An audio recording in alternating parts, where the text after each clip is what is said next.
So let's have a look at another couple of questions. A painter at the top of a vertical 10-meter ladder. So here he is here. Here's his ladder, and he's pulling a tin of paint up, 2 kilograms. The mass is equal to 2. The height is 10. H is equal to 10.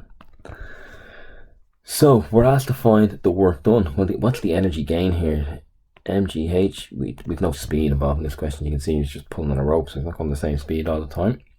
So mgh is 2 times g times 10, which is 98 times 2, which is 196. That's measured in joules. So that's the energy gained, and also find the power output if you take 7 seconds to do it.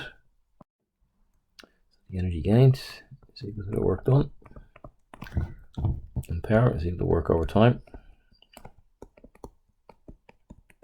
which is 196 over 7. So that's going to be 2 remainder 5, 28, and power is measured in watts.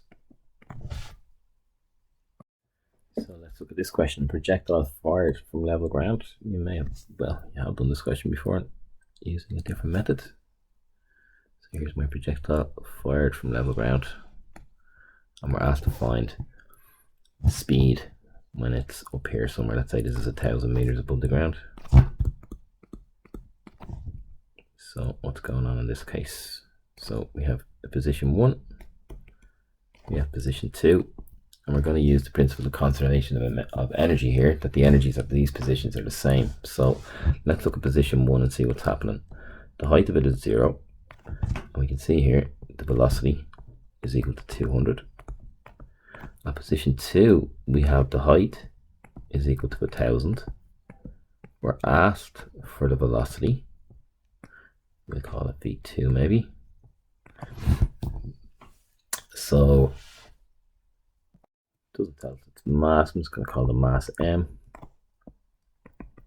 And let's see the energy at position 1, PE plus KE. So the potential energy at position 1, mgh, and the kinetic energy I have mv squared. That would have to be equal to the potential energy plus the kinetic energy at position 2. So we have m by g by 1,000 here, plus a half mv2 squared. This one here is m by g, well the height was 0, so this one's just going to cancel, plus a half times m, and we had the speed over this side, which was 200 to be squared. So this one is equal to this one. So the left hand side, 200 squared is going to be 4 with 4 zeros. So a 2 with 4 zeros, a 2 with 4 zeros. It's going to be 20,000 on this side, and on the right hand side, and don't forget your m, 20,000 m, and that's going to be equal to 1,000 mg.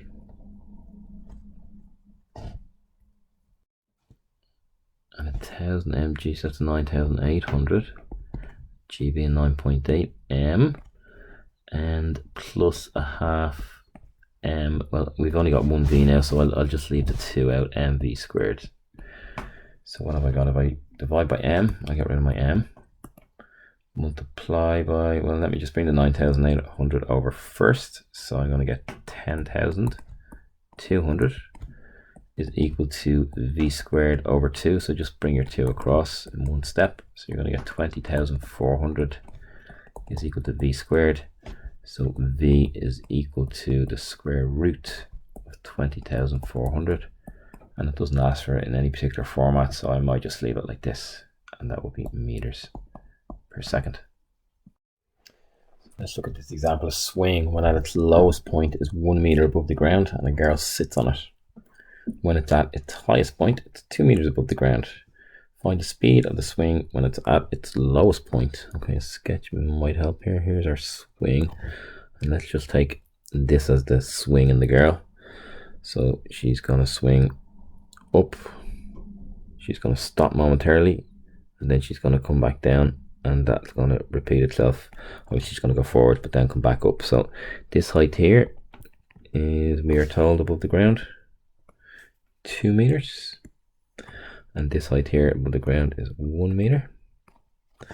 So using obviously potential and kinetic energy, if we call this, let's start here at this position here, let's call this position 1. Potential energy plus kinetic energy at position 1 here is going to equal the potential energy plus kinetic energy at position 2. So mgh plus a half mv squared. I'll just do them separately. So the height here is h, so I have m times g times 2 plus a half m by, we know it stops momentarily before going back down, so we just have 2 mg here for the total energy at this point. In position 2 we have mgh, so we have m times g times 1 plus a half, and it's the speed that we're looking for, so a half mv squared. So we just have mg plus a half mv squared will have to be equal to 2 mg dividing by m will leave us with v squared over 2 is equal to 2g in the right, bringing g across is just equal to g, so v squared is equal to 2g, so v is equal to the square root of 2g meters per second. So the second part of this question is, if when she's at her highest point here and she's pushed, so the speed is 2, so the velocity will be 2 instead of 0. So let's look at mgh plus a half m v squared or u squared here to get the total energy. So we're looking at m times g times 2 again, 2 mg plus a half times m times 2 squared, which is 4. So we're going to get 2m plus 2 mg. And down here, this is going to be the fastest point before she starts rising again. Let's just see what the speed is at this point here. So we have mg times 1 plus a half m. Let me just say v squared here. So we're going to have 2m plus 2mg is equal to mg plus a half mv squared. You could divide earlier by m if you wanted, but I'll just leave it in for now. So I'm going to get 2g plus 2 is equal to g plus a half v squared. So I'm just going to get g, bringing the g across, I'm going to get g plus 2 is equal to v squared over 2. So you can put your 2 in front here, equals v squared. So 2g plus 4 is equal to v squared, which will become 19.6 plus 4 equals v squared. So v squared is equal to 23.6.